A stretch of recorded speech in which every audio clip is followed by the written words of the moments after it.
आराध्य भगवान श्री बालकृष्ण यांची वाङ्मय प्रतिमूर्ती श्रीमद भागवत महापुराण या नमस्कार करून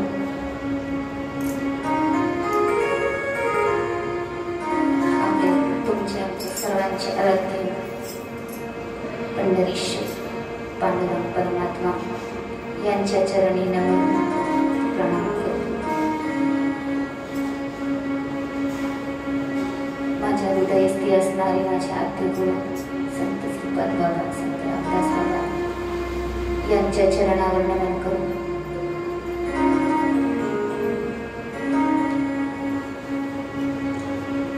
आणि माझे सद्गुरू आई साहेब यांच्या चरणी चरण स्पर्श अंतःकरणाने तसेच माझ्या जीवनात जीव नाही योग्य ती दिशा दाखवून त्या मार्गावर मला हात धरून चालवणारे माझे गुरुवर्य अण्णाजी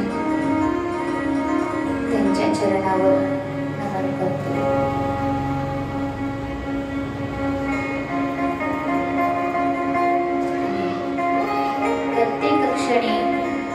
ज्यांनी मला प्रत्येक वेळेस ज्यांची साथ मला लाभत असते पावलोपावले त्यांच्या सहवासामुळे मला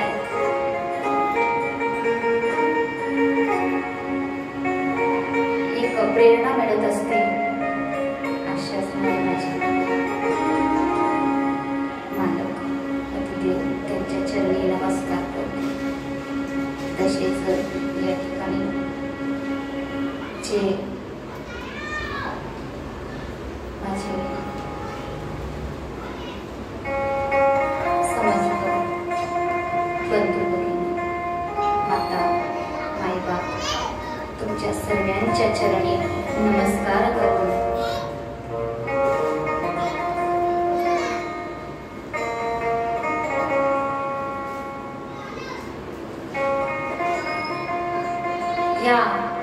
या ठिकाणी तुम्ही आम्ही या ठिकाणी जे जमलो आहोत याला विशेष म्हणजे काही असं नाही की कोणी मोठे कथाकार आहे कोणी मोठे कीर्तनकार आहे। एक संतांच्या सद्गुरूंच्या मनात आलं आणि हा योग घडून आला तुम्हा आम्हाला सर्वांना या ठिकाणी श्रीमद भागवत रसपान याचा अमृत प्राशन करण्याचा योग घडून आला।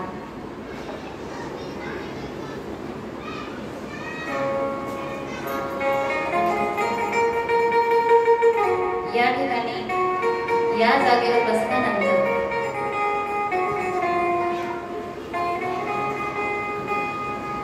काय बोलावं कसं बोलावं मला काहीच नाही। बस सद्गुरूंनी आज्ञा करावी आणि आपण त्या आज्ञेवर त्या आज्ञेचं पालन करावं। वास्तविक हा जो विषय आहे हा जो योग घडून आलेला आहे स्वप्नातही हा विचार केला नव्हता की हा काही असा योग घडून येईल। परंतु काय माहिती अचानक भगवान परमात्म्याने असा कुठला विचार सद्गुरूंच्या मनात आणावा आणि सद्गुरूंच्या मुखातनं भगवंताने उपदेश आदेश करावा अशा पद्धतीने अण्णाजीने सांगितलं की तुम्हाला आपल्याला एक आपला आनंद व्यक्त करायचा आहे। आपल्या आनंदासाठी आपण हे नियोजन करायचं आणि त्यातला त्यात अधिक मासामध्ये भगवंताचं नाम भगवंताचं गुण भगवंताचं महिमा वर्णन करण्याचा योग तुम्हा आपल्याला घडून आलेला आहे। हे तुमचंही भाग्य माझंही भाग्य आणि सर्वांचं अहोभाग्य।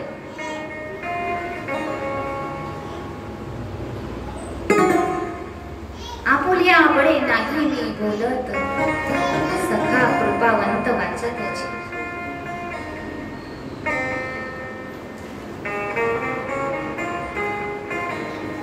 आता ही जी मंडळी बसलेली आहे, हे लेकरं,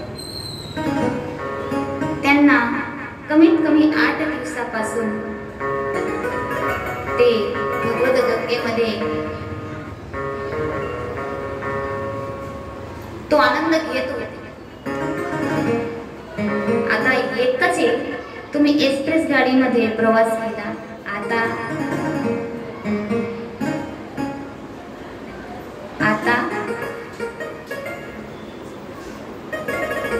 असो जसं सद्गुरु जसं परमात्मा बुद्धी देतील त्यानुसार आपण फक्त या ठिकाणी चर्चा करणार आहोत, ज्ञान सांगायचं, कारण की तेवढा अधिकार माझा नाही. ज्ञान सांगण्याजोगी माझी योग्यता नाही, माझं तेवढा अधिकार नाही. तुम्ही माझ्याने वयाने ज्ञानाने मानाने सगळ्या गोष्टी उत्प्रोत आहात. मी तुम्हाला सांगावं हे मला तरी योग्य वाटत नाही, पण एक सद्गुरूंनी संतांनी आपल्याला जो उपदेश केलेला आहे, आपल्याला जी सांगड ही घालून दिलेली आहे, त्या सांगडचा तो उपदेश काय, उद्देशाचा आपल्याला योग्य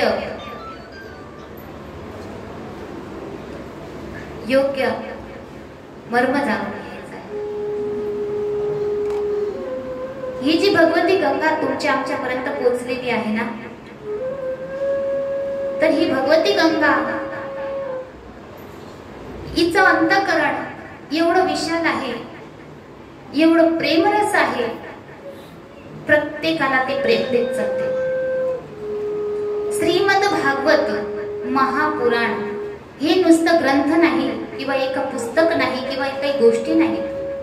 या ठिकाणी हा जो ग्रंथ आहे तो साक्षात परब्रह्म आहे, साक्षात भगवंताचं वाङ्मय स्वरूप म्हणजे श्रीमद भागवत.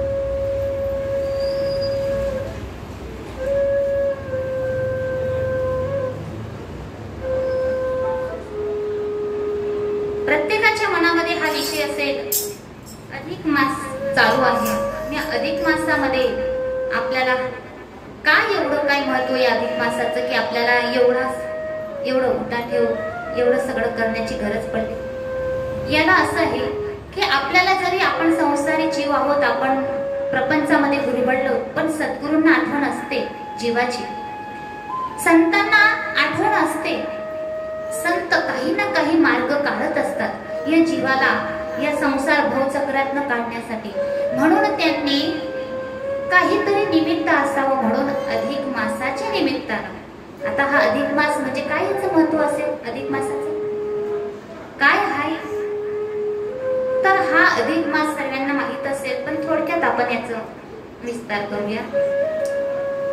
अधिक मास हा आधी मलमास म्हणून ओळखला जायचा. मलमास याला म्हणत होते.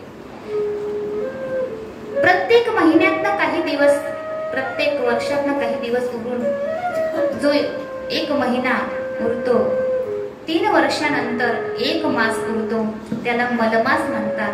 आणि हा मलमास जो आहे तो त्या मलमासामध्ये सर्व त्याला कोणी मानत नव्हतं. त्या महिन्यामध्ये कोणी कुणाचं काही चांगले सत्कर्म करत नव्हतं, कोणी दान धर्म करत नव्हतं, त्याला कोणी किंमतच देत नव्हतं. त्यावेळेस तो मलमास ब्रह्मजीकडे गेला आणि ब्रह्मजींना सांगितलं, हे देव भगवंता माझा उद्धार करा, कारण की मला पृथ्वी तलावर काही किंमत नाही, माझं काहीच महत्व नाही, माझा उद्धार करा, मला कुठेतरी जागा द्या. त्यावेळेस ब्रह्माजींनी सांगितलं की बाबा तू म्हणतोस माझा उद्धार करा, पण उद्धाराचं डिपार्टमेंट भगवंताकडे आहे, वैकुंठामध्ये. कुठे? वैकुंठामध्ये. सर्वांच्या उद्धाराचं ठिकाण तेच आहे, वैकुंठामध्ये जा. तर ब्रह्मदेव मलमास आणि सर्व देवतागण वैकुंठामध्ये भगवान परमात्म्याजवळ पोहोचले. भगवान परमात्म्याला सांगतात की देवा, हा मलमास याची विनंती आहे की कुठेतरी त्याला जागा मिळावी. त्याचं म्हणणं ऐकून घ्या. मलमास म्हणतात, देवा, मला पृथ्वी तलावर कुठेतरी जागा द्या. माझं महत्व काहीच नाही, मला कुठंच काही योग्यता नाही. तुम्हाला मी शरण आलोय. त्यावेळेस भगवंत सांगतात, शरण मज आला आणि वाया गेला, ऐसा दाखवा कोणी आहे का? जर तू आज मला शरण आला आहेस, नक्की तुझा उद्धार केल्याशिवाय. कारण की भगवंतांचं असं तत्व आहे, जो भगवंतांना शरण गेला, समर्पण केलं, तर तो निश्चितच त्याचा उद्धार झाल्याशिवाय राहत नाही. म्हणून भगवंताने सांगितलं की चिंता करू नका. या मलमासाला सांगितलं की आजपासून तुला मी माझं नाव देतो. आणि भगवंताने मलमासाला आपलं नाव देऊन पुरुषोत्तम मास म्हणून त्याचं संबोधन केलं. आणि त्यातल्या त्यात नुसतं नाव दिलं नाही, तर त्या मासाला एवढं महत्व दिलं की या अधिक मासामध्ये, या पुरुषोत्तम मासामध्ये जर कोणी सत्कर्म करेल, कोणी दान धर्म करेल, कोणी संकीर्तन करेल, कोणी तीर्थयात्रा करेल, कोणी उपवास करेल, तर त्याला त्याचं अधिक फळ मिळेल. म्हणजे इतर वेळेस आपण जे सत्कर्म, जे सात्विक कर्म करतो, त्या फळापेक्षाही 2 पटीने फळ, म्हणजे दुप्पट फळ अधिक मासामध्ये केल्याने होतं. म्हणून अधिक मासामध्ये दानाचं, सत्कर्माचं, सत्संगाचं फार महत्व आहे. म्हणून प्रत्येक जीवाने या अधिक मासाच्या या पुण्य पर्वामध्ये सत्कर्म, सत्संग केला पाहिजे. आणि म्हणून संतांच्या मनात आलं, सद्गुरूंच्या मनात आलं, आणि हा योग तुमच्या आमच्यासाठी घडवून दिला.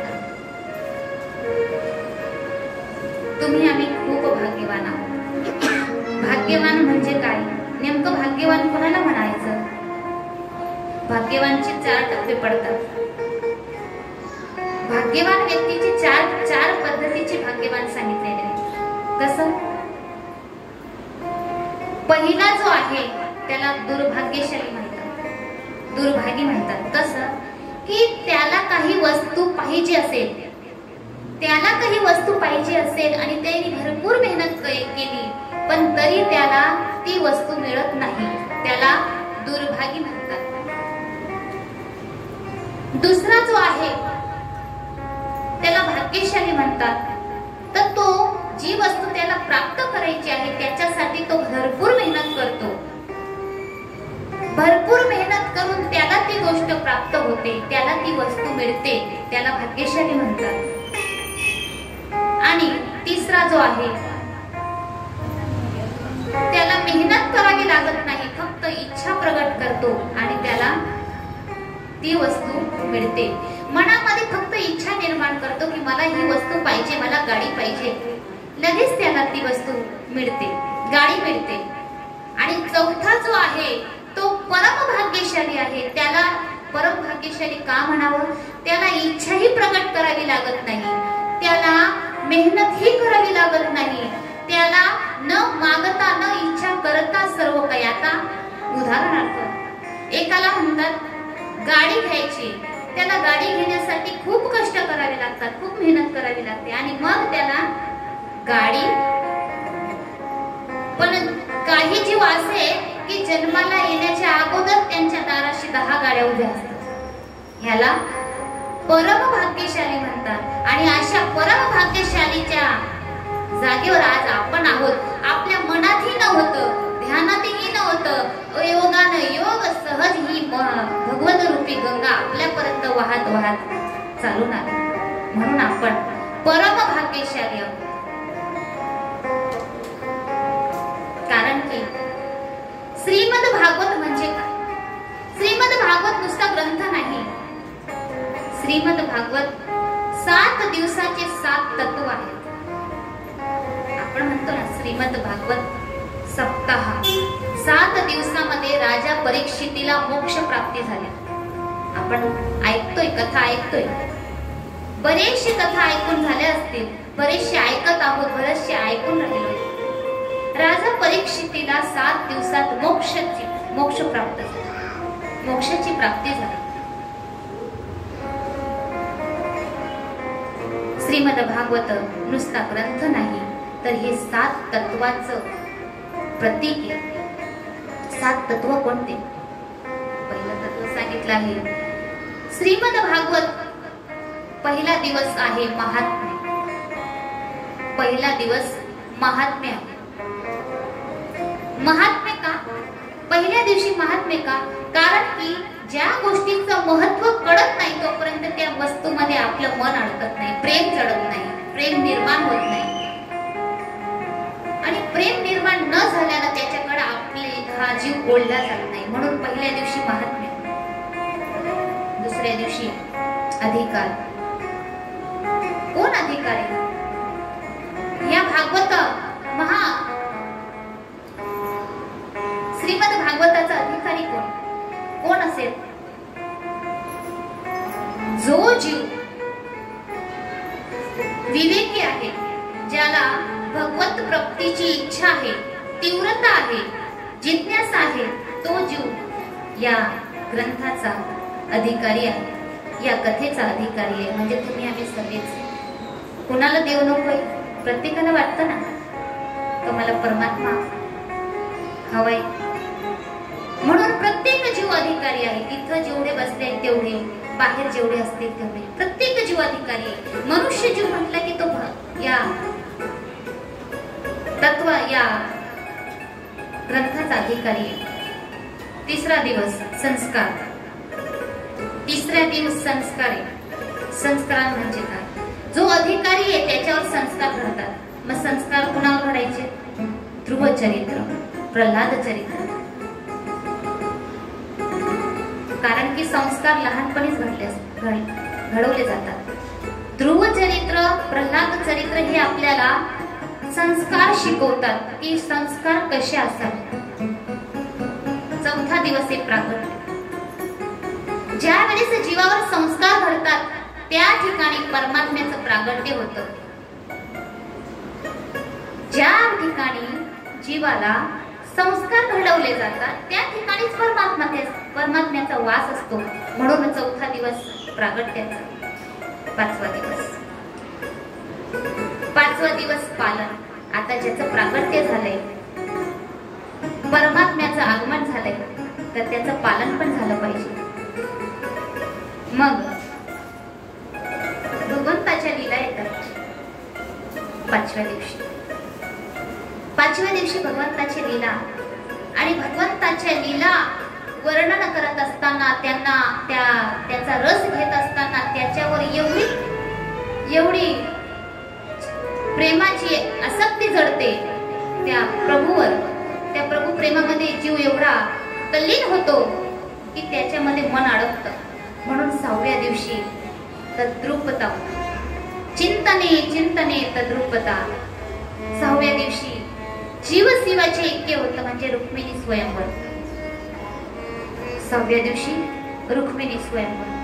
आणि 7व्या दिवशी ज्या वेळेस जीव शिव ऐक्य झाले, जीव शिवाची ऐक्यता झाली, त्या दिवशी मोक्षाची प्राप्ती तयार आहे. मोक्ष. 7व्या दिवशी मोक्ष. अशा 7 दिवसाच्या या 7 तत्वांमध्ये जीव आपल्याला सुद्धा या 7 दिवसामध्ये या श्रीमद भागवताच्या माध्यमातून, या ज्ञान गंगेच्या प्रवाहाच्या माध्यमातून आपल्याला सुद्धा त्या स्थितीपर्यंत पोहोचायचं आहे. आणि मला अंतःकरणाने खात्री आहे, जर या सर्व गोष्टी, या सर्व कथा आपण अंतःकरणाने त्याचं श्रवण केलं, त्याचं मनन केलं, त्याचं निधिध्यासन केलं, निश्चित त्या 7व्या दिवसाच्या अधिकारी आपण झाल्याशिवाय राहणार. म्हणून प्रत्येकाला या श्रीमद भागवताचं रसपान आपल्या मनाने करायचं. अंतःकरणामध्ये. श्रीमद भागवत. श्रीमद म्हणजे भगवंताचं मत. श्रीमद म्हणजे भगवंताचं मत. आणि भगवंताचं मत आहे ना कधी बदलत. सामान्य जीवचं मत बदलत असतं. सामान्य जीव आज काही सांगेल तर उद्या काही सांगेल. पण भगवंताचं जे मत आहे, श्रीमत म्हणजे भगवंताचं मत. आणि ते मत 5000 वर्ष अगोदरही तेच होतं आणि 5000 वर्षानंतरही तेच राहणार. म्हणून श्रीमद भागवत. भागवताची व्याख्या काय? भा म्हणजे भाग्योदय. भा म्हणजे भाग्योदय. ग म्हणजे गर्वहरण. व म्हणजे वर्तमान स्थिती. म्हणजे जीवाला ही कथा वर्तमान स्थितीमध्ये पोहोचवतो. आणि त म्हणजे तुरी अवस्था. आणि ज्या वेळेस मला खात्रीने मी सांगते, सद्गुरूंच्या भगवंतांना सद्गुरूंना साक्षी घेऊन सांगते आहे की 7 दिवसामध्ये एखादा क्षण असा येईल आपल्या जीवनामध्ये. एखादा क्षण असा येईल की आपल्याला ती तुरी अवस्थेचा अनुभव येईल. आणि ज्या वेळेस तो अनुभव आला तर समजून घ्यायचं की कुठंतरी माझी हाक त्या गोविंदापर्यंत परमात्म्यापर्यंत पोहोचली. आणि ती हाक पोहोचवण्यासाठी अंतःकरणाची बैठक झाली पाहिजे. अंतःकरणाने इथे बसलं पाहिजे. मनाने इथे बसलं पाहिजे. जोपर्यंत आपण मन लावून त्या गोष्टी आचरणात आणत नाही, ध्यानात घेत नाही, तोपर्यंत त्या अवस्थेपर्यंत आपल्याला पोहोचता येऊ शकत नाही. म्हणून प्रत्येकाने 7 दिवसामध्ये श्रीमद भागवत मोक्ष प्रदान करतं. का? काय कारण आहे? ज्या वेळेस भगवंत, तुम्ही म्हणत असाल, आपल्या मनामध्ये सहज असा विचार येतो की सर्वच ग्रंथांसारखा हाही ग्रंथ आहे. सर्वच ग्रंथांसारखा हा ग्रंथ आहे, मग एवढं महत्व का? त्यावेळेस त्याचं महत्व सांगितलं गेलेलं आहे की ज्या वेळेस भगवान परमात्मा आपलं अवतार कार्य संपवून स्वधामाला जात असताना उद्धवांनी सांगितलं की परमात्मा, तुम्ही तर तुमच्या निजधामाला निघत आहात, पण तुमचे भक्त, तुमचे दास, तुम्हाला ज्या वेळेस तुमच्या भक्तीसाठी, तुमची प्राप्तीसाठी तुम्हाला शोधतील तर तुम्ही कुठं त्यांचा उद्धार कसा करणार? त्यांनी कुणाकडे पाहायचं? त्यांनी कुठला मार्ग पत्करायचा की तुम्ही त्यांना मिळाल, तुम्ही त्यांना भेटाल?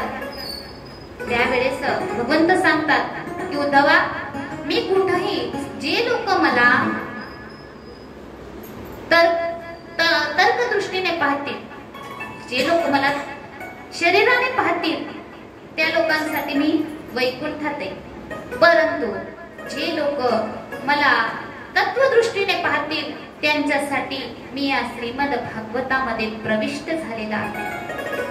ग्रंथ नहे हा श्रीकृष्ण, तेने वाङ्मय मूर्ती प्रत्यक्ष, असा हा श्रीमद भागवत की परमात्म्याचं वाङ्मय स्वरूप त्यामध्ये त्यांनी आपलं स्वरूप त्यामध्ये, तेज त्यामध्ये उत्कृत टाकले. अशा पद्धतीने श्रीमद भागवत ही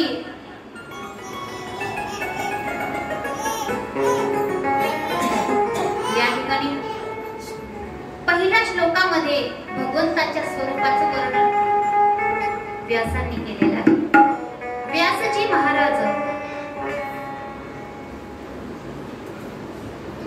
महाराजांनी पहिल्या श्लोकामध्ये परमात्म्याच्या स्वरूपाचं वर्णन केलं आहे. सच्चिदानंद रूपाय विश्वोत्पत्त्यादि हेतवे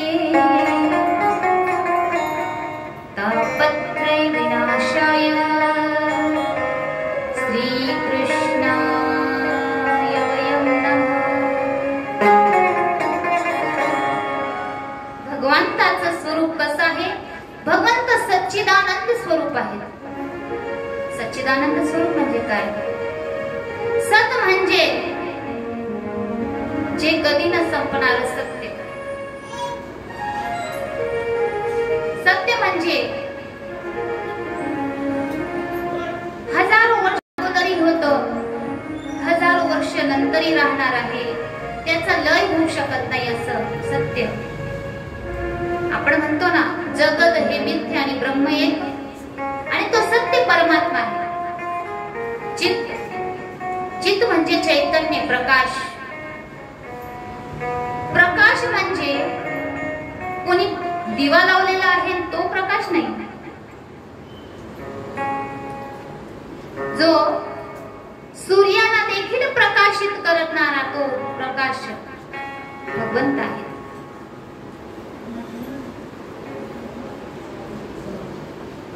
सूर्याला देखील प्रकाशित करणारा असा प्रकाशमय परमात्मा हे चित्त। आणि आनंद, आनंदाची व्याख्या काय सांगाल? आनंद म्हणजे ज्या ठिकाणी दुःखाला कुठं थारा नाही, ज्याला पाहून आनंद होतो, ज्याला ऐकून आनंद होतो, ज्याचा नाम उच्चारल्याने आनंद होतो, असा आनंद घड माझा परमात्मा आहे। गोकुळामध्ये ज्या वेळेस परमात्म्याला पाहत होते गौडणी, तर पहिल्या आनंद होत होता।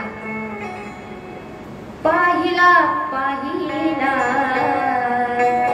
नंदाचा नंद,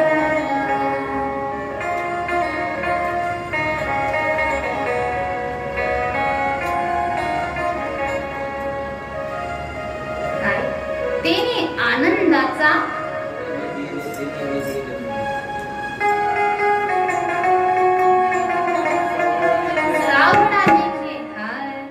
सावडा देखिएला नंदाचा, सावडा देखिएला नंदाचा, सावडा देखिएला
विश्वोत्पत्त्यादि हेतवे, या जगाचं उत्पत्ती, स्थिती आणि लय या तिन्ही गुणांना तो बघतो, त्याच्या हातात आहे.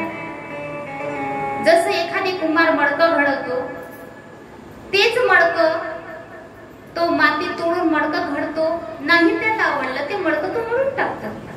तसं भगवंताला हे सगळे आपले खेळणे बनवले आणि हे खेळ संपला की त्यांना परत, म्हणून उत्पत्ती, स्थिती आणि लय.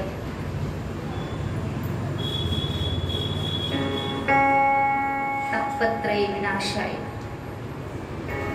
तीन तापांचा नाश करणारा माझा परमात्मा आहे. आदि दैविक, आदि भौतिक आणि आध्यात्मिक अशा तीन तापांचा नाश करणारा भगवान परमात्मा आहे. श्री कृष्णाय वयम् तो स्वयंभू आहे. म्हणून असा सर्वस्व असणारा भगवान परमात्मा त्याची ओळख करून देण्यासाठी हे श्रीमद भागवत महापुराण आपल्याला कथा सांगत असतात, आपल्याला आपल्या समोर दृष्टांत मांडत असतात. काय आहे या श्रीमद भागवतामध्ये? याच्यामध्ये ज्ञान आहे, वैराग्य आहे, भक्ती आहे, याच्यामध्ये प्रेम आहे, सदाचार आहे, सर्व काही आहे, त्याग आहे, समर्पण आहे.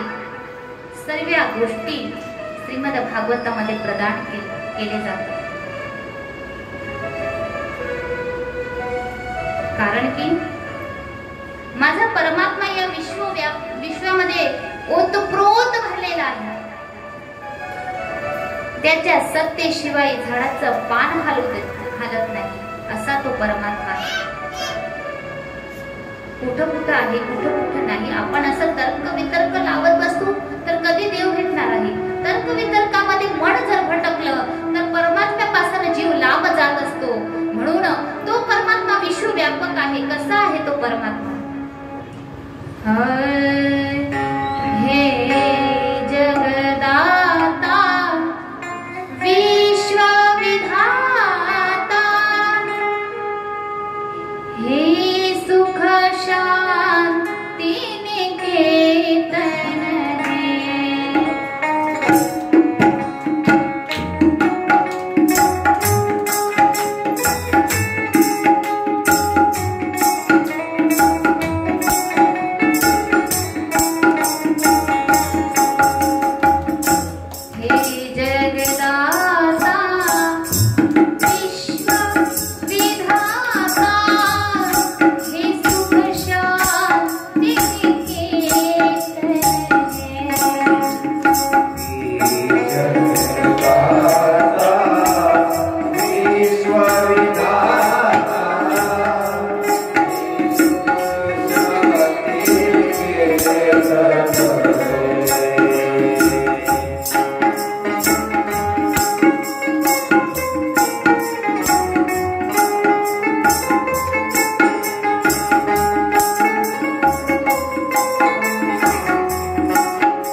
सखा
शांती मिळवायची असेल, मनाला जर आनंद प्राप्त करून घ्यायचा असेल, तर तोच एक भगवान, तोच एक परमात्मा आपल्याला साधने, त्यांच्या पायाशीच सर्व काही मिळणार आहे. एक जण असाच विचारत होता, आताशी 9:30 वाजले, डोळ्याच्या यायला घेतो. जय जय श्री राधे, जय जय श्री राधे, जय जय श्री.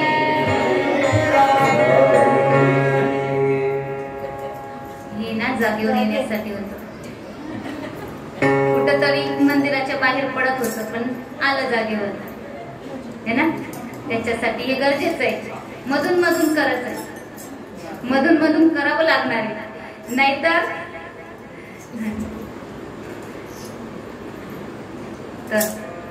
एक जण असाच आला, म्हणे ताई, श्रीमद भागवत ऐकल्याने,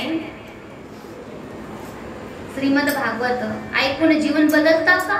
बरं काढण्याचे, श्रीमद भागवत ऐकल्यानं, कथा ऐकल्यानं जीवन बदलतं का? त्यावेळेस संतांनी सांगितलं, अरे जीवन बदलो का ना बदलो, ज्याचा त्याचा अनुभव आहे तो. कारण की किती टाकली आणि किती चढते ही ज्याने टाकली त्यालाच कळणार आहे ना, किती चढली, बरोबर ना. म्हणून ज्याचा त्याचा अनुभव जो तो सांगू शकेल. बाबा, श्रीमद भागवत ऐकल्याने, कथा ऐकल्याने जीवन बदलतं की नाही बदलत ते तर मी काही सांगू शकणार नाही, पण दृष्टी मात्र निश्चित बदलते. 7 दिवस जो जीव एका जागेवर भगवंताचं चरित्र, भगवंताची लीला, भगवंताची भक्ती, भगवंताचे ज्ञान आपल्या जीवनात उतरवतो ना, तो मन जरी त्याचं इकडे तिकडे भटकत असेल, पण तरी सुद्धा त्याला काही ध्यानात राहत असेल की नाही राहत असणार, पण तरी सुद्धा त्याची बघण्याची ती दृष्टी आहे ती मात्र निश्चित बदलते. जटिल करून ठेवलंय परमार्थ, भक्ती खूप जटिल करून ठेवलंय का? कारण की काय व्यापक परमात्मा आमचं मन म्हणजे आमच्या मनाला ते होत नाही ना, ते व्यापक परमात्म्याची झेपण्याची तयारी आमच्या मनाची नाही, एवढं मन आमचं दृढता निश्चयता नाहीये आमच्या मनामध्ये. व्यापक परमात्मा नाहीये ना, तुम्हाला कळत नाही ना, मग काय करायचं? त्या मनाला संतांनी वेगळ्या दिशेने वळवलं का? बाबा तुला व्यापक परमात्मा दिसत नाही ना, मग एक काम कर, हा कुत्रा, आता नामदेव महाराजांना सद्गुरूंनी ती दृष्टी प्रदान केली, त्या कुत्र्यामध्ये देवाला, कुत्र ज्या वेळेस कोडी घेऊन पडत सुटला त्यावेळेस संतांनी सांगावं, संतांनी जी दृष्टी दिली नामदेव रायांना, त्यांच्या दृष्टीमध्ये ते बदल झाला आणि नामदेव रायांनी सहज सांगितलं की अरे विठ्ठला, कोरडी पोळी का तूप लावून खा. म्हणजे ही दृष्टी संत प्रदान करतात आणि ती दृष्टी आपल्याला या ठिकाणी मिळत असते. हरे कृष्ण अंजन एक वेळा डोळा घातली तिमीर दुःख गेले इथले भ्रांतीचे पडला. ती दृष्टी भगवंत या ठिकाणी आपल्याला प्रदान करतात आणि मग सर्वत्र ज्या वेळेस ती दृष्टी बदलते, ज्या वेळेस जीवाची दृष्टी बदलते ना, त्यावेळेस त्याला सर्वत्र फक्त एकच दिसतं. आपल्या डोळ्यामध्ये सांगतात ना संत, देखिला डोळा बैसला मनी तो जीव वदनी उच्चारे.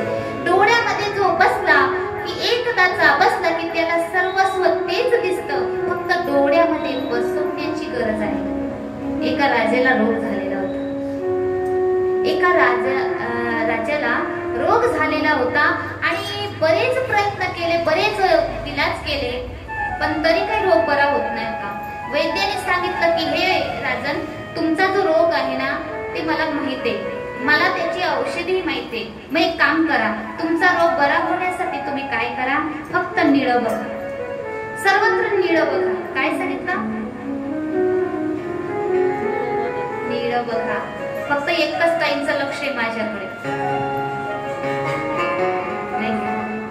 निळं बघायला सांगितलं सर्वत्र. राजाने काय केलं? सर्वत्र भिंतीला निळा रंग, महालीला निळा रंग, निळ्या रंगाचे पडदे, सर्वत्र निळं बघायचं. प्रधानाला निळा रंग दिला, अक्षरशः राणीला मी निळा रंग देऊन दिला. राणी सुद्धा निळा रंग, राणीकडे जरी पाहिलं तरी मला निळं दिसलं पाहिजे, सगळ्यांना निळा रंग देऊन दिला. काही दिवसांनी वैद्य आले, राजाला सांगितलं तुमचा रोग आता बरा झालाय. काय केलं? रोग बरा होण्यासाठी काय केलं? म्हणजे सर्वत्र निळं पाहिलं. मग सर्वत्र निळं पाहण्यासाठी काय केलं? म्हणजे काय नाही, सर्वच ठिकाणी निळा रंग दिला.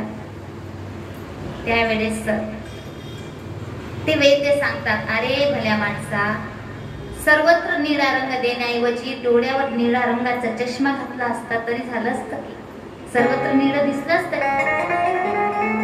तसंच आपल्याला सर्वत्र परमात्मा पाहायचा आहे ना, मग सर्वत्र परमात्मा पाहण्यासाठी परमात्म्याला ठिकठिकाणी उभं करण्याची गरज नाहीये. फक्त डोळ्यावर त्या परमात्म्याचा नामाचा चष्मा घालायचा आहे. तो चष्मा भगवंताचा चष्मा ज्या वेळेस आपण डोळ्याला लावू त्यावेळेस सर्वत्र आपल्याला भगवंत दिसणार आहे. आणि तो चष्मा संतांशिवाय कोणी प्रदान करू शकत नाही. आणि म्हणून अशा संतांची कृपा जीवावर झाली पाहिजे. म्हणून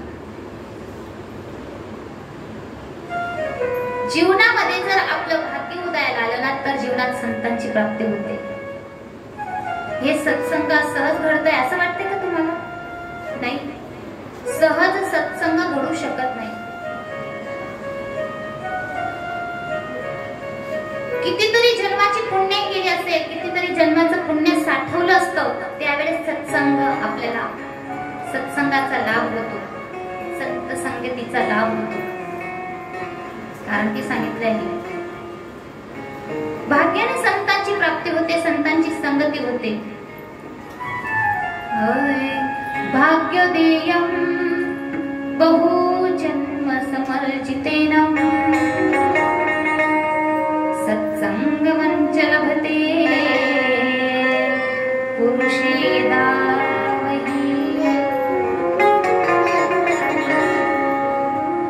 कितीतरी जन्माचं पुण्याचा साठा करावा लागतो आणि त्यावेळेस सत्संगाचं योग जीवनामध्ये येतो. आणि असाच सत्संगाचा योग आपल्या जीवनामध्ये आला आणि या श्रीमद भागवताच्या माध्यमातून आपल्याला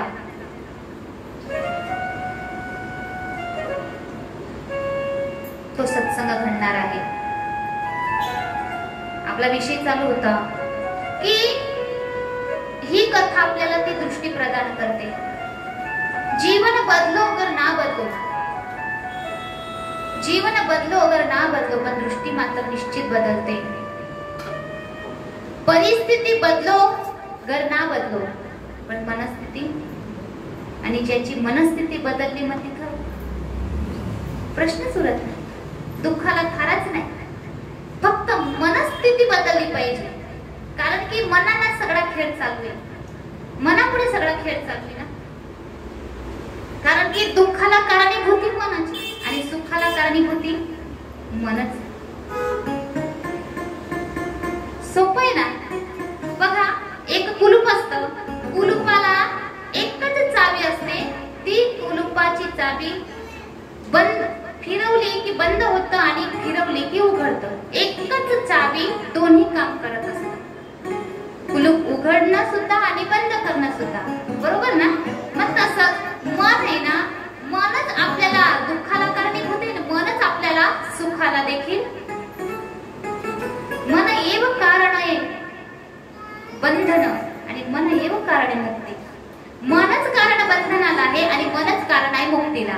मग आता मनच आपलं आलं, जर समजा योग्य दिशेला जर मन जाईल तर आपल्याला मुक्ती प्रदान होईल, आणि जर मात्र मन भलत्याच वाटेला जाईल तर बंधनात पडेल. म्हणून मनाला संकेत केला, मनाला आदेश दिला, बाबा मन हे परमात्म्या चरणी लावायचं आहे, मनाला योग्य दिशा दाखवायची आहे, तर या बंधनातून जीव मोकळा होऊ शकतो. म्हणून बंधनापासून युकलेल्या गाठी देता आली मिठी सावकाश. केव्हा मिठी पडेल? ज्या वेळेस जीव बंधनातून मोकळा होतो. आणि ह्या 7 दिवसामध्ये आपल्याला त्या प्रत्येक ग्रंथी, प्रत्येक गाठी मोकळ्या होणार आहेत. परीक्षित राजांच्या भागवतामध्ये अशी कथा आलेली आहे की धुंदुकारीने 7 दिवसामध्ये 7 गाठी, 7 ग्रंथी त्यांची तुटली आणि मग त्याला मोक्षाची प्राप्ती झाली, त्याला त्याचं उद्धार झाला. तसंच प्रत्येक जीव या ठिकाणी परीक्षित आहे की नाही? प्रत्येक जीव या ठिकाणी परीक्षित आहे. प्रत्येकाला 7 दिवसात जायचं आहे, प्रत्येकाला 7 दिवसामध्ये मोक्षाची प्राप्ती करून घ्यायची आहे. पण परीक्षितीसारखा श्रम देवाने घेतला पाहिजे, तशी तद्रूपता दाखवली पाहिजे, तशी तन्मयता दाखवली पाहिजे.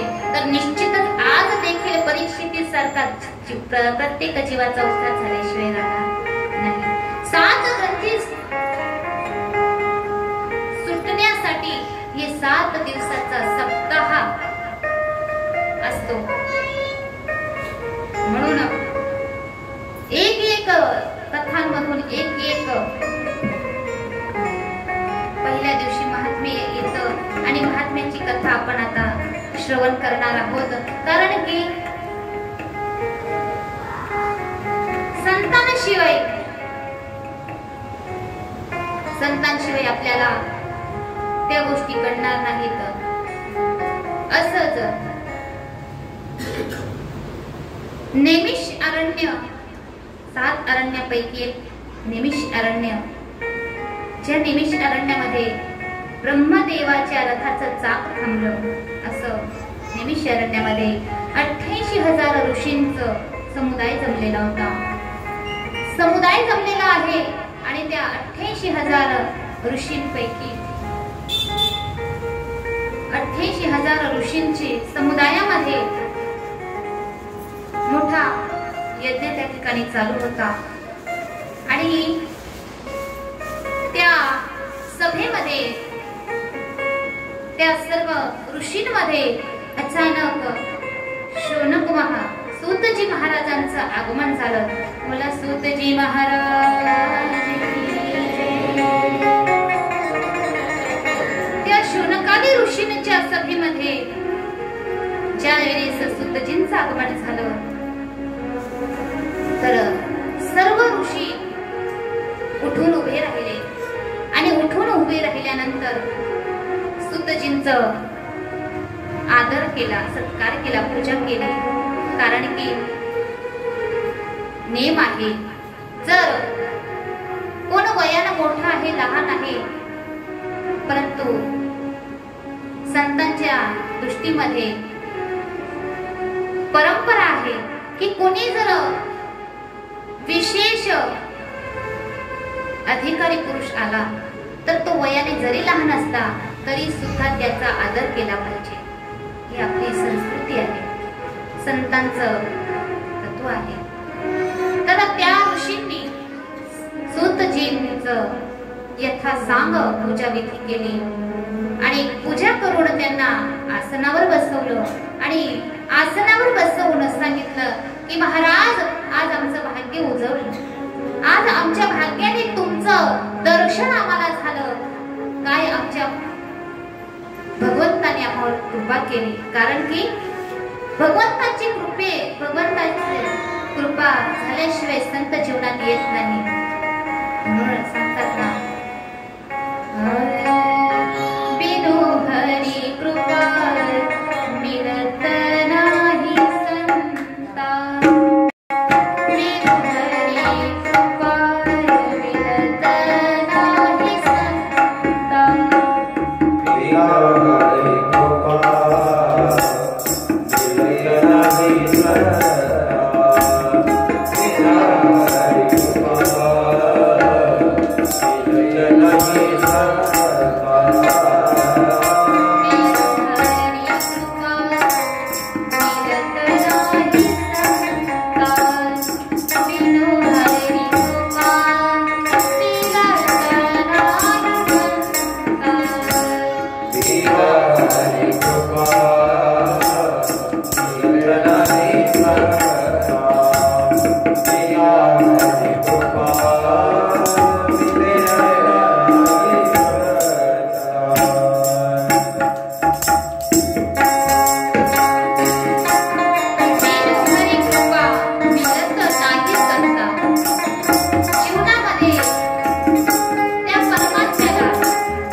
आज या ठिकाणी तुमचं आगमन झालं, भगवंताची कृपा झाली आमच्या.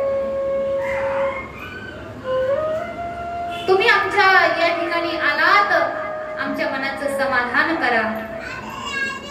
या घोर कलियुगाचा प्रभाव इतका भयंकर झालेला आहे. या कलियुगात एवढा हा कार वाजलेला आहे. जीव अल्पवयी झालेले आहेत, आळसी झालेले आहेत. अगदी कुणाजवळ कुणापाशी वेळ नाही. कोणी या अशा अज्ञानी जीवाला थोडक्यात त्यांचा उद्धार होईल, कमी क्षणामध्ये त्यांना सद्गती प्राप्त होईल, असा काहीतरी मार्ग, भगवंताची प्राप्ती होईल असा काहीतरी मार्ग सांगा. त्यावेळेस सूतजी सांगतात,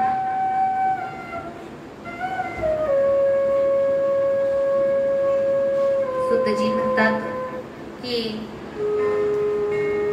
तुम्ही मला जो आदर दिला, तुम्ही मला जो सन्मान दिला ते बरोबर आहे, पण ते तर माझ्या सद्गुरूंच्या कृपेनं वेदव्यासजी, त्या माझे सद्गुरू आणि त्यांच्यामुळे मला हा अधिकार प्राप्त झालेला आहे. आणि वेदव्यासजी माझ्या गुरुजींनी श्रीमद भागवताची रचना केली आणि ती शुकदेवांच्या मुखातनं मी श्रवण केली आहे. आणि त्या शुकदेवांच्या मुखातनं श्रवण केलेली जी भगवतमयी गंगा आहे की ती सकळ जीवांचा उद्धार करण्यासाठी योग्य आहे. अगदी सामान्यातला सामान्य जीव त्या मार्गाने जर गेला तरी तो सहज गतीने त्याचा उद्धार होऊ शकतो. त्यावेळेस शौनकादी ऋषींनी सूतजींना प्रश्न विचारण्याला सुरुवात केली. 88,000 ऋषी होते. प्रत्येकाचा प्रश्न मांडला असता तर भरपूर वेळ गेला असता. म्हणून त्यांनी एक शौनकजींना प्रतिनिधी म्हणून समोर बसवलं आणि प्रश्न करण्यासाठी सुरुवात केली. त्यांनी प्रत्येक जीवाच्या उद्धारासाठी, कल्याणासाठी प्रश्न विचारले. बघा, शौनकादी ऋषींनी 6 प्रश्न सूतजींना विचारले. 6 प्रश्न सांगितले. त्यांनी सांगितलं की महाराज, या जगामध्ये सर्वात श्रेयस्कर काय आहे? सर्वात श्रेयस्कर काय आहे? त्यावेळेस सूतजी सांगतात, भगवंता श्रीमद भागवत. दुसरा प्रश्न विचारला, शास्त्राचे सार काय आहे? तिसरा प्रश्न विचारला, भगवंताचे किती अवतार आहेत? चौथा प्रश्न विचारला, अवताराचं कारण काय? पाचवा प्रश्न विचारला, भगवंत गेल्यानंतर धर्म कुणाच्या शरणी गेला? आणि 6वा प्रश्न विचारला, मनुष्याचे कर्म कोणते असावे? कोणत्या कर्माने मनुष्य भगवंतापर्यंत पोहोचू शकतो? कोणता कर्म जीवाने केलं पाहिजे, कोणते कर्म नाही केले पाहिजे? असे 6 प्रश्न. इथं असे तर बरेच प्रश्न विचारले आहेत, पण या 6 प्रश्नांना मुख्य विषय घेऊन सांगितलेला आहे. त्यावेळी सूतजी सांगतात, शौनकादी, अहो महामुने, तुम्ही हा जो प्रश्न विचारलेला आहे ना, हा प्रश्न सामान्य नाही. सकळ जीवांचं कल्याण यामध्ये लपलेला आहे. तुम्ही सगळ्या जीवांचा विचार करून हा प्रश्न मला विचारला तर खूप आनंद वाटला. मग त्यावेळेस सूतजींनी शौनकादींना श्रीमद भागवताचा महिमा सांगण्यास सुरुवात केली की महाराज, मी माझ्या सद्गुरूंनी, व्यासांनी जो ग्रंथ उपलब्ध करून दिलेला आहे सामान्य जीवाच्या तरुण जाण्यासाठी,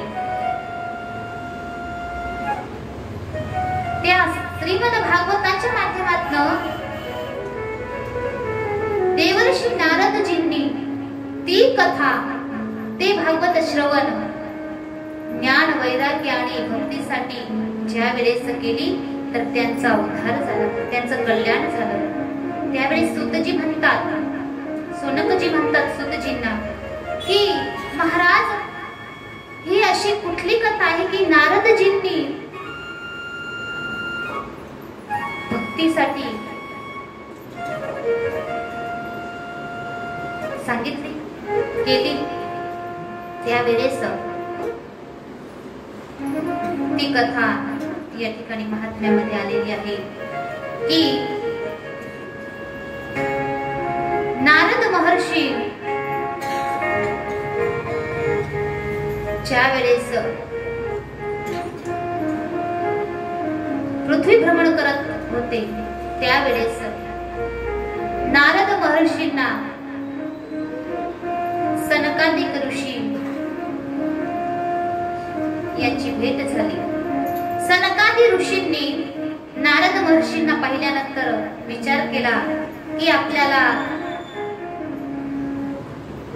या ठिकाणी परमार्थिक चर्चा करण्यासाठी परमार्थाची उजळणी करण्यासाठी छान गेले सापडले. कारण की ज्यावेळेस संतांना भेटतात ना तर चर्चा होते,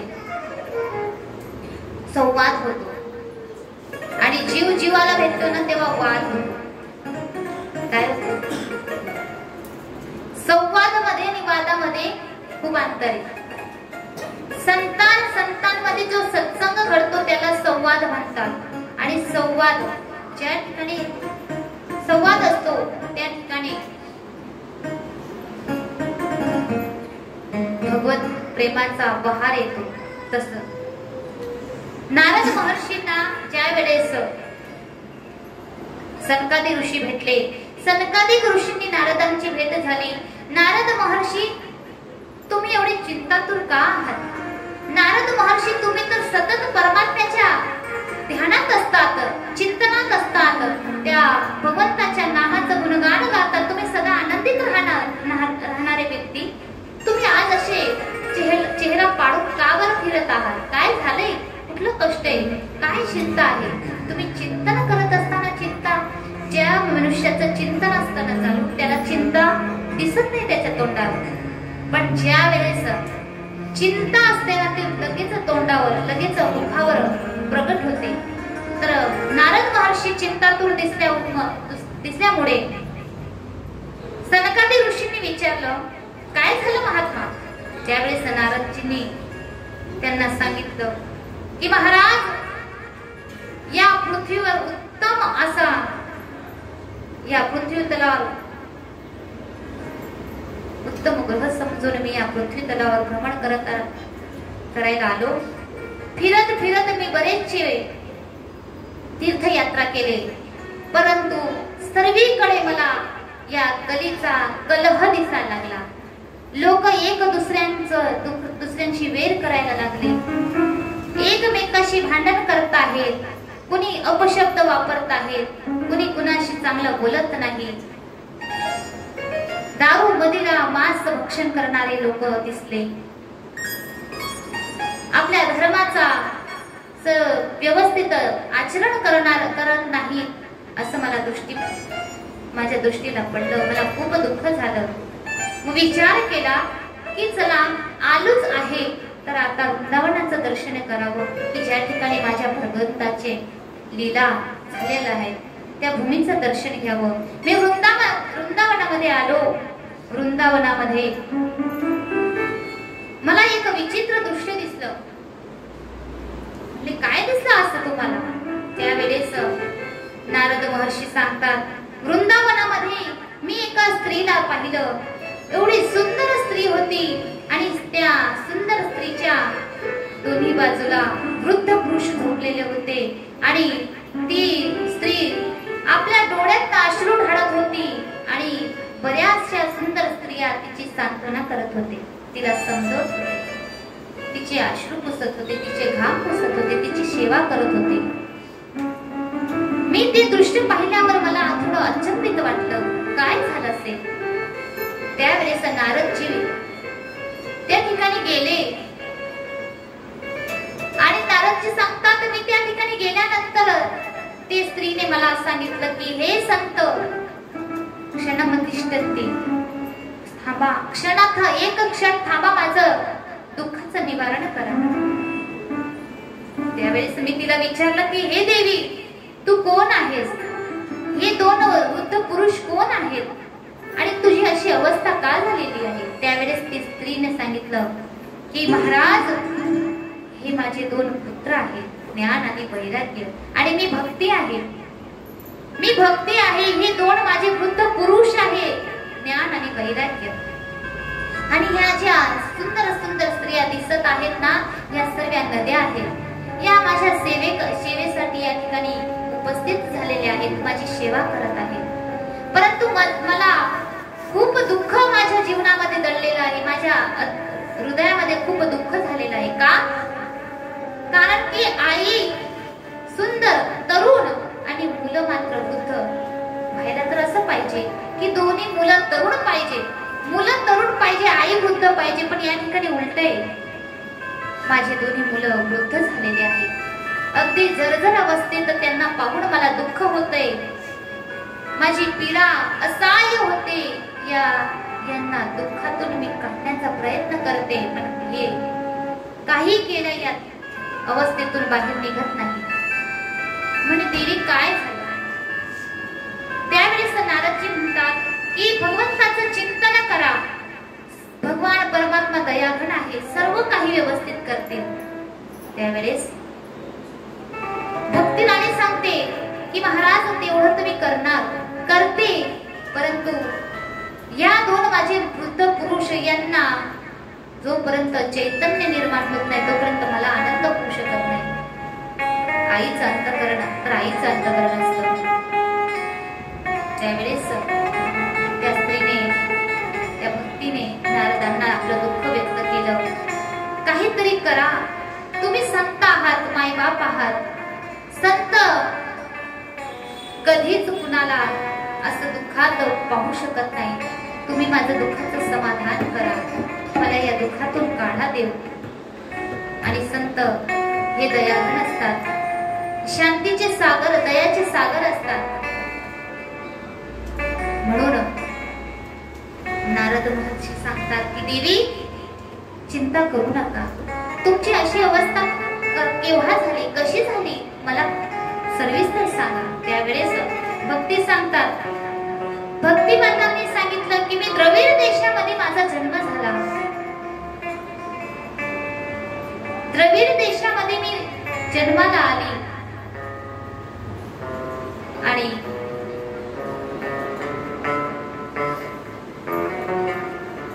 कर्नाटकामध्ये मी वाढली.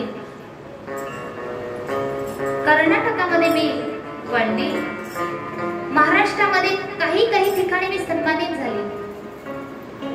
पण गुजरातमध्ये ज्या वेळेस मी आली, ते गुजरातचे लोक यांनी माझी अवस्था खूप विचित्र केली, अगदी जर्जर अवस्था माझी करून टाकली.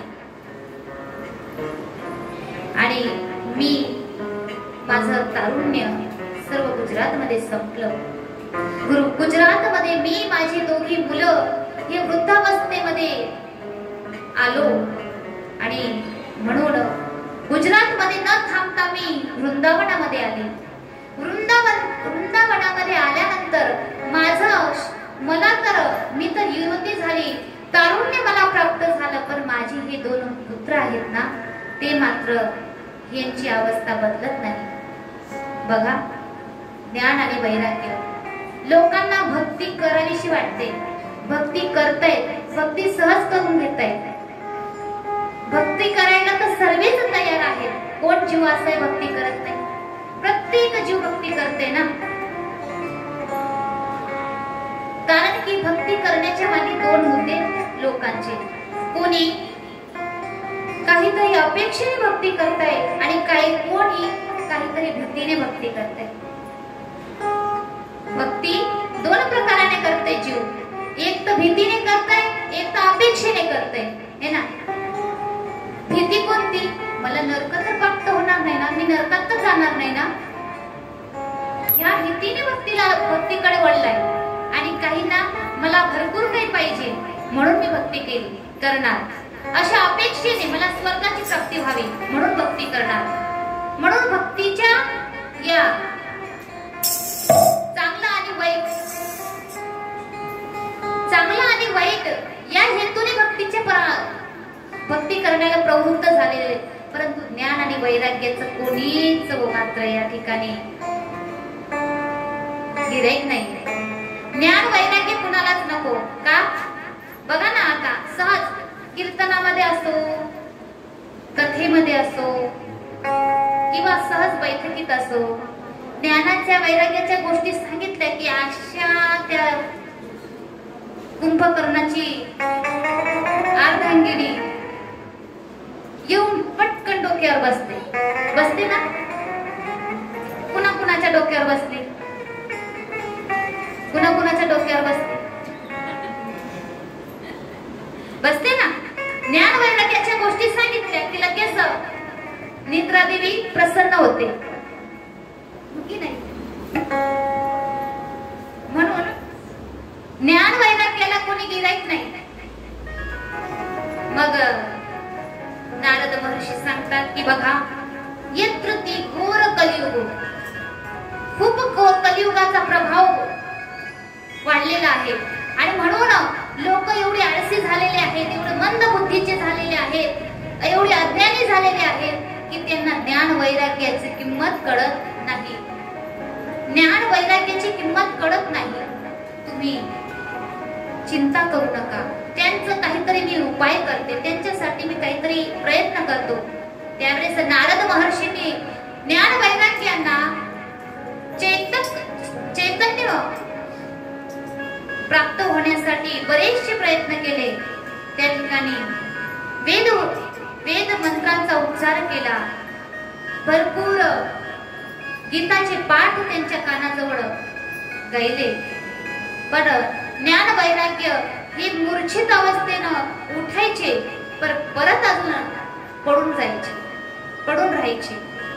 किती जरी प्रयत्न केला, किती भरपूर असे प्रयत्न नारदजींनी केले, पण तरी त्यांना सचेतक होऊ शकले नाही. ते त्यावेळेस अचानक आकाशवाणी झाली आणि आकाशवाणीने सांगितलं की सत्संग करा, सत्कर्म करा. आता आकाशवाणीने फक्त एवढंच सांगितलं आणि अदृश्य झाले.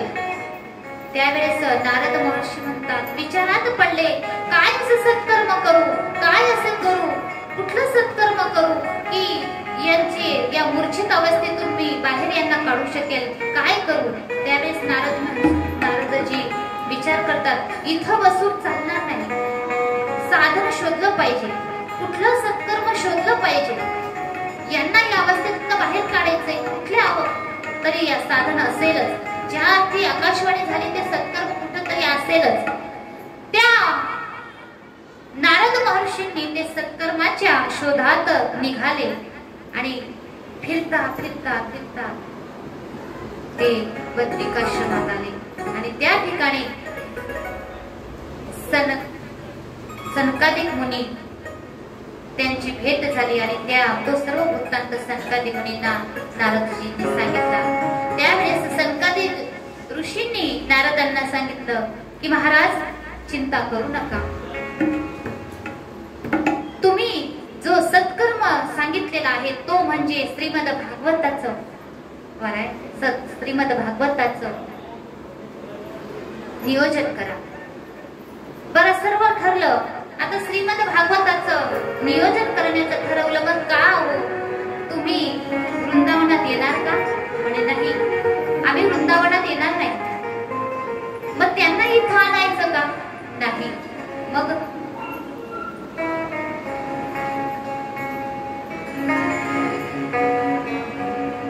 कुठं ठेवायची?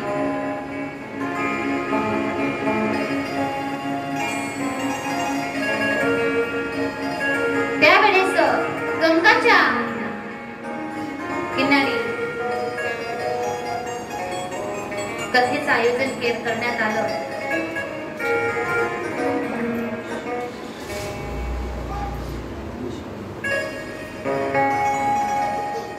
आणि मग ज्ञान वैराग्यासाठी कथेचं आयोजन केलं. दूर दूर दूर दूर सर्वत्र कथेचं आमंत्रण दिलं गेलं आणि कथेचं आमंत्रण दिलं गेलं. सर्व ऋषीगण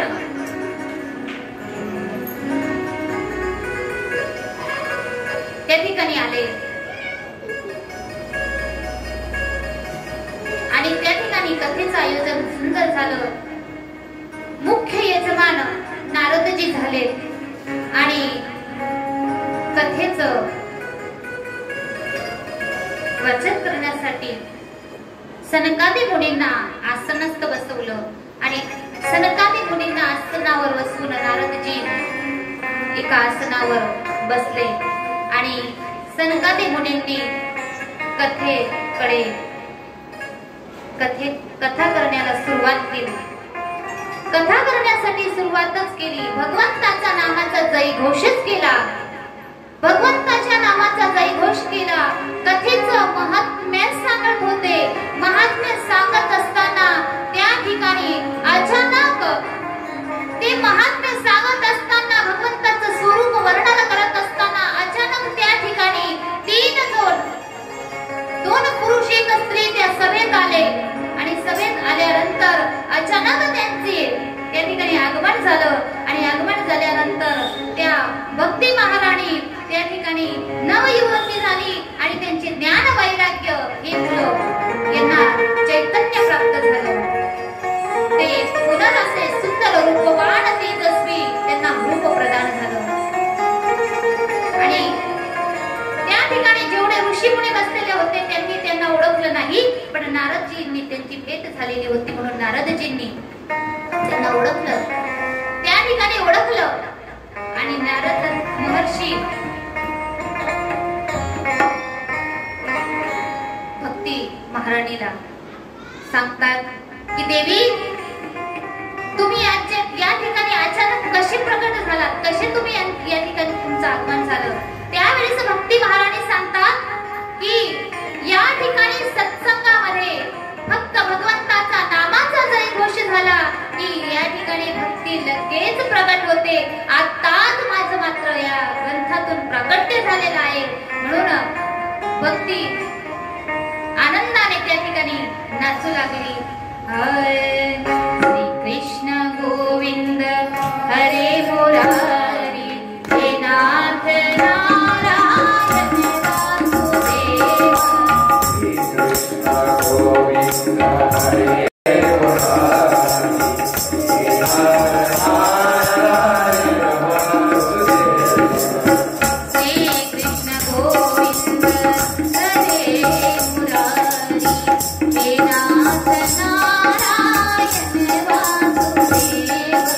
श्री कृष्ण गोविंद हरे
महात्म्यांचं आगमन झालं.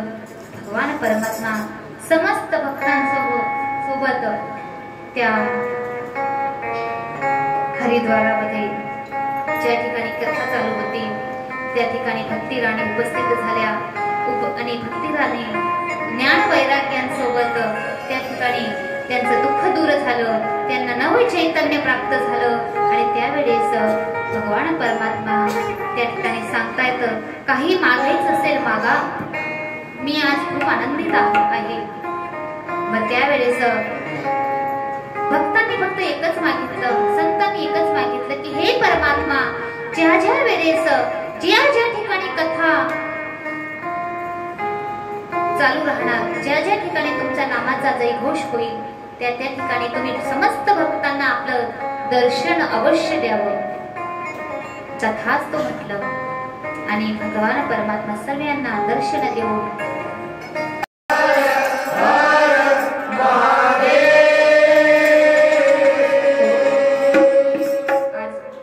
या ठिकाणी महात्म्य झालेला आहे. या ठिकाणी आपली कथा विराम देणार आहे आणि उद्यापासून प्रथम स्कंदाला आपल्याला सुरुवात करायची आहे.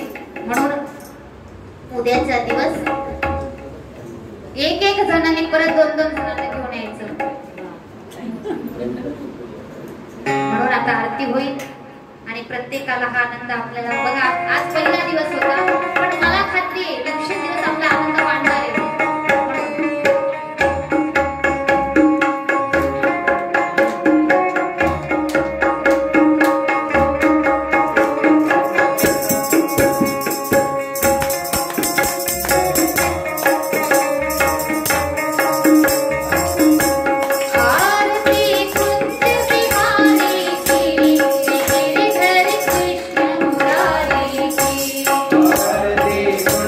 Hare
भगवान परमात्म्याच्या कृपेने सर्व संतांच्या आशीर्वादाने मासात मास पुरुषोत्तम मास अशा ह्या अधिक मासानिमित्ताने भगवान गोपाल कृष्णाची आपल्यावर कृपा झालेली आहे आणि भगवान